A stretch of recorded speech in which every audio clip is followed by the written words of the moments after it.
Let's dive into a truly wild courtroom moment. Ricky Hand, a 46-year-old man facing multiple armed robbery charges, completely lost it when he was sentenced to 40 years in prison. After hearing the verdict, Hand asked the judge, "Did you just give me 40 years, sir?" "Yes." "You just gave me 40 years." Then, out of nowhere, he pulled out pill bottles filled with feces and urine from an arm sling and hurled them across the courtroom. The officials were quick to restrain him, but not before the damage was done. Hand's criminal activities were extensive. He originally faced 30 charges, including breaking and entering, safe-cracking, and aggravated robbery. He had already served time for a 2011 robbery, but wasted no time getting back into trouble after his release, committing 13 more crimes. His latest spree included everything from robbing drive-thrus and bars to a nail salon. During one attempted robbery, a clerk even shot him. Now, on top of his 40-year sentence, Hand is now facing new charges for his courtroom outburst. These include harassment with a bodily substance and obstructing official business. At his arraignment for these new charges, Hand appeared in a wheelchair and handcuffs. Despite pleading not guilty, he did express some remorse, telling the judge he was sorry for being a criminal. But with a history like his, it's hard to say if that apology would make much of a difference.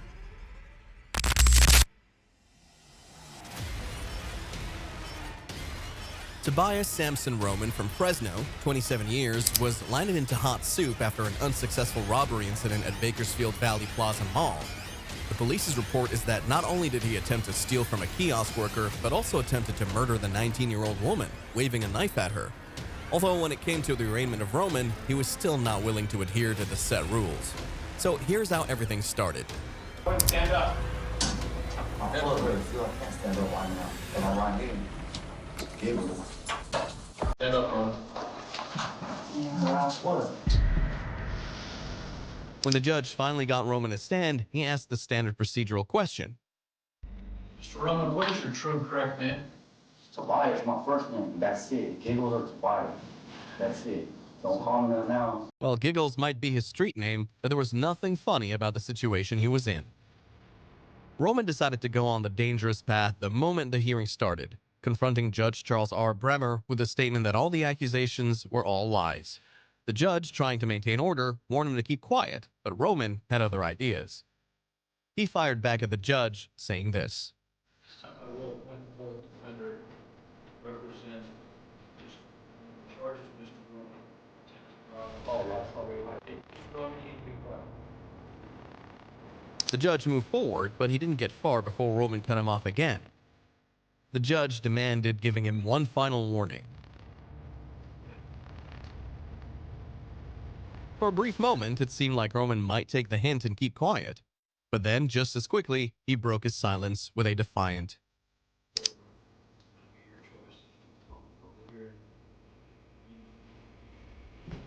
As he was being escorted out, Roman made sure to get the last word in.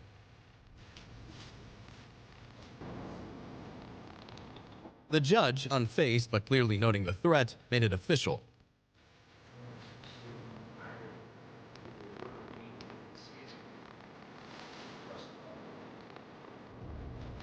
In the end, Roman pled no contest to the charge of threatening a public official and was sentenced to 8 months in prison.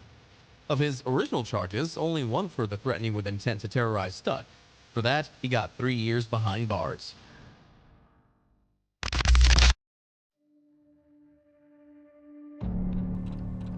You can go too. Whoever can sit here at a tragic moment like this and laugh and smile when somebody has lost a family member, this is a court of law.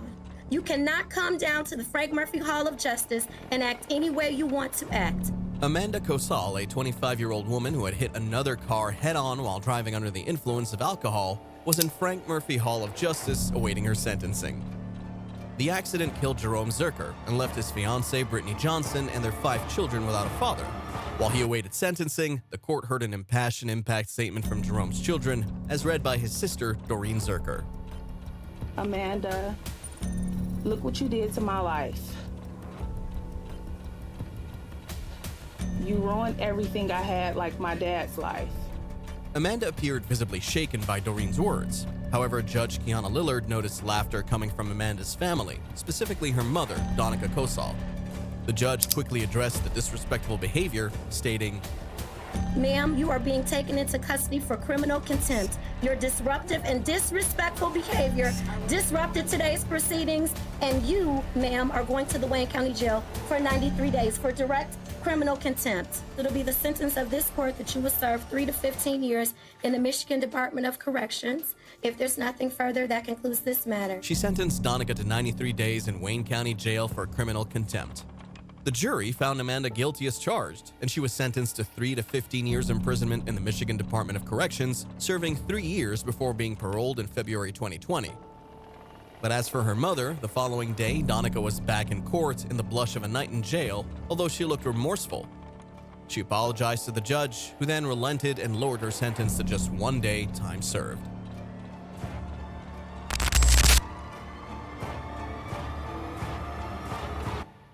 Let's head over to Sanford, Florida, where things got intense during the trial of Antonio Rosales. Charged with abducting a 10-year-old girl to the forest and sexually assaulting her, Rosales did not like to be referred to as a child molester. During the prosecutor's closing arguments, he grew so angry that he smashed the computer monitor, which forced the deputies to remove him from the courtroom. She doesn't know that I did that to that woman.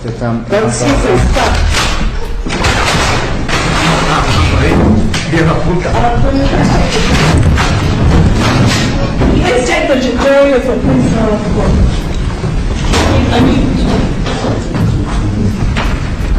Rosales, a 41-year-old man who also served as a homeless man, has been found guilty of child rape, kidnapping, and an attempt to commit first-degree murder.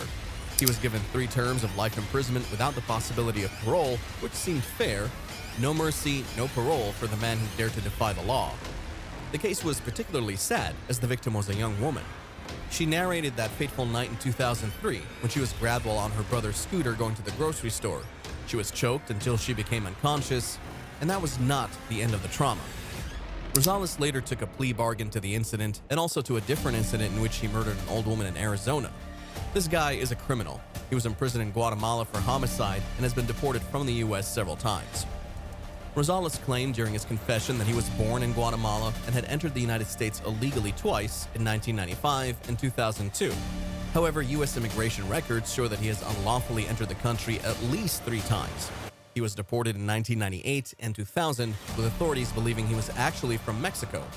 Despite his claims, Rosales didn't provide any evidence of his Guatemalan origin, and each time he was deported, it was to Mexico. Yet somehow, he kept slipping back into the country.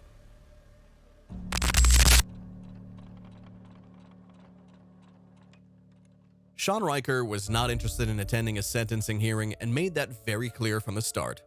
Brought into the courtroom in restraints due to his uncooperative behavior, Riker immediately launched into a profanity-laced tirade, threatening to kill both the judge and the prosecutors. The idea, man? Huh? You got me looking like a clown? Stupid Paul. His outburst left Judge Wayne Merrick with no choice but to have him removed from the courtroom. Riker had been convicted of multiple crimes, including child abuse, recklessly endangering safety, and possession of a firearm by a felon. His crimes were severe, involving the abuse of his own family, where he held them at gunpoint during a terrifying week in November 2009. For those heinous acts, Riker faced a potential maximum sentence of 168 years and 6 months in prison. The hearing was supposed to be an opportunity for Riker to confirm his decision not to attend his sentencing. However, his behavior led Judge Merrick to conclude that Riker had forfeited that right by his actions. Riker's criminal history is extensive. In jail, he was charged with an attempt to jump out of a window and open a locked cell, which he defaced in the process, and was also alleged to have destroyed property in a communal living area, which attracted a 7.5-year state prison term. He also has a record of conviction in federal court in 1997 of constructing and exploding pipe bombs in Utah, and served 12 years in federal prison before being paroled in 2006. Riker's conduct, by all means, both inside and outside the court, signifies that he is a man dangerous and capable of violence who will remain a prisoner for the rest of his life.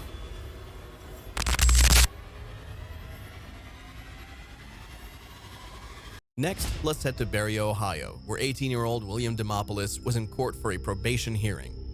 Now, William's already on thin ice for charges like criminal damage and unauthorized use of a vehicle, but that day's drama centers around his phone. Judge Chris Green asks him to hand it over to his probation officer, but William straight up refuses, saying he'd rather lose his freedom than his phone. Give me that phone. What's in that phone you don't want us to find? Nothing, I just didn't see no need for you guys to confiscate my phone and go through it. I mean... And you play by your rules, you don't want to play by anybody else's rules. But oh boy, Judge William teaches him a lesson in the form of reality. When you're on probation, you don't get to choose whether or not you want to follow rules. Your probation officer gets to search through your phone whenever he or she wants to. Come here, hey. Come here.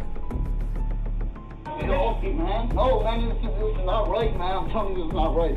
This system is so messed up. Stand there. If you're going to act up, please. Give me an officer. Give me an officer Please, from next door. please. No. It doesn't have to be like this. I'm right now thinking about charging you with resistance. Please, it doesn't have to be like this, John. Stand there and stand like a man. I can't do it. I'm sorry, I can't do it. Then you're going to go to jail today. But William digs in his heels, refusing to comply. When the officers move in to cuff him, he tries to make a run for it, but they quickly bring him down.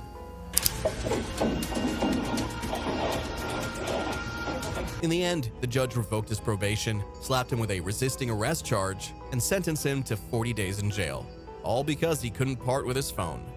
Sometimes it's just not worth it.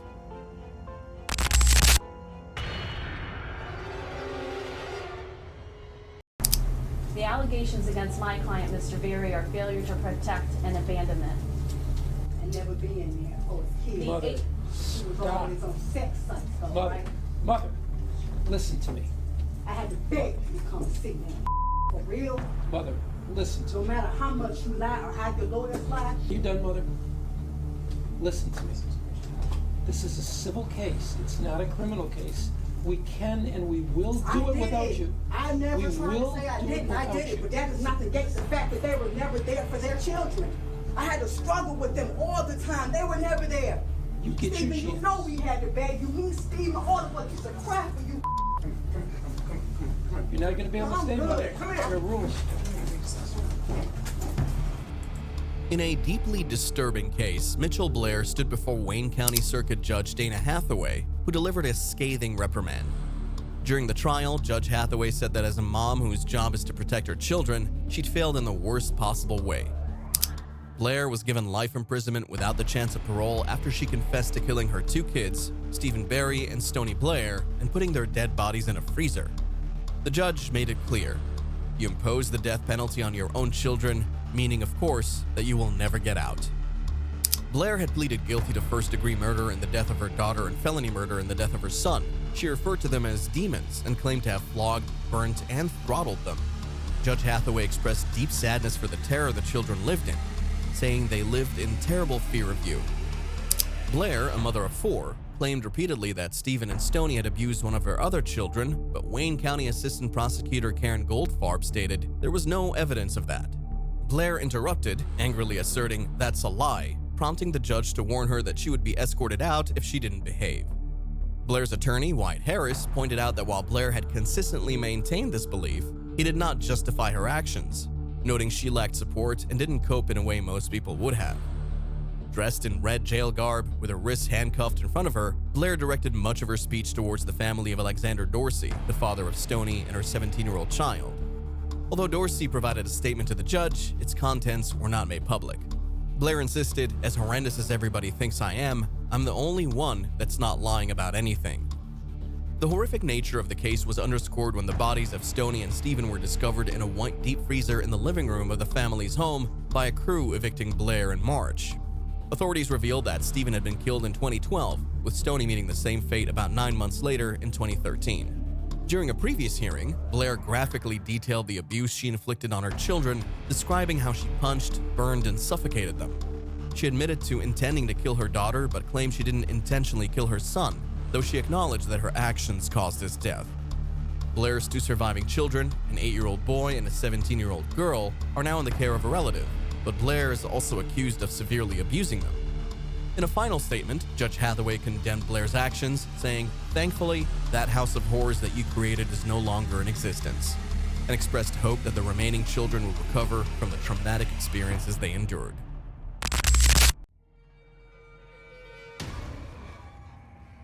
Let's hop over to Australia, where 25-year-old Jesse Rose, a former aspiring rugby player, found himself in hot water. Rose found himself in court after a drunken night at a pub turned violent. He was charged with reckless wounding and assault for throwing a glass that struck a security guard in the head. His lawyer argued that Rose had turned his life around, holding down a steady job and living clean, but the judge wasn't convinced. The seriousness of the assault led to a 14-month sentence. Now, you'd think that would be the end of it, but not for Jesse Rose. Sickened by the sentence, Rose let his anger take over, and this is how he reacted.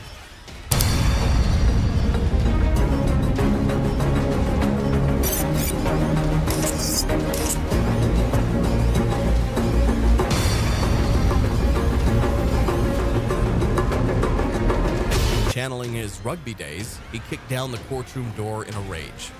But that was not the end of it. Immensely, he provoked it further by hurling 2 chairs at the officers. The situation became very chaotic within a few minutes, and several more policemen had to rush in, restrain him, and remove him from the courtroom. But as if things couldn't get any worse, the judge was not ready to let such behavior go unchallenged. For this act of indiscipline, he received an extra 8 months to the 14 months which had been initially imposed on him.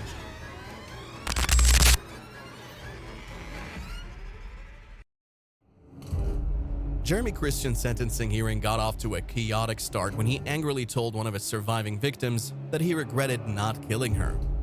Originally set to be sentenced that day for the May 2017 murder of 2 MAX train passengers and the attempted murder of a third, the hearing was delayed to allow more time for victim statements before sentencing.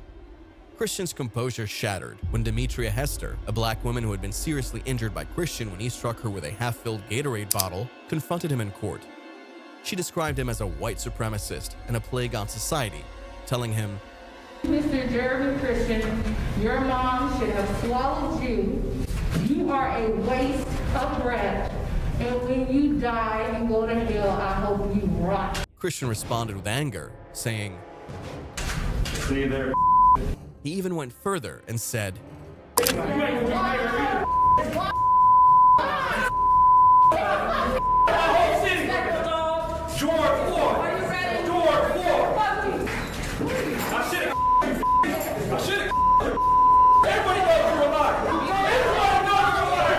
Multnomah County Circuit Judge Cheryl Albrecht ordered Christian's removal from the courtroom, noting that he'd been warned not to be disruptive and would not be allowed to return for the rest of the hearing.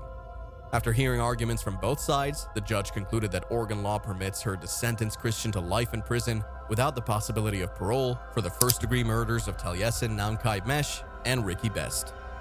Christian's attorneys argued that Senate Bill 1013, passed by the Oregon legislature the previous year, required the judge to sentence him to life with the possibility of parole after 30 years. They contended that the bill was unconstitutional and contradicted past Supreme Court rulings. However, the prosecution successfully argued that a true life sentence was a legal option. Additionally, the prosecution requested that Christian receive an additional 40 years for other crimes, including those against other passengers on the train and Hester, whom he'd assaulted the night before the murders. Ultimately, Christian was sentenced to 2 life sentences without the possibility of parole, ensuring that he would never be released from prison. Thank you for watching and sticking with us through these intense courtroom moments. So what do you think is the case where the defendant went too far in disrespecting the court? And if you haven't watched part 1, be sure to check it out to see more unbelievable courtroom drama.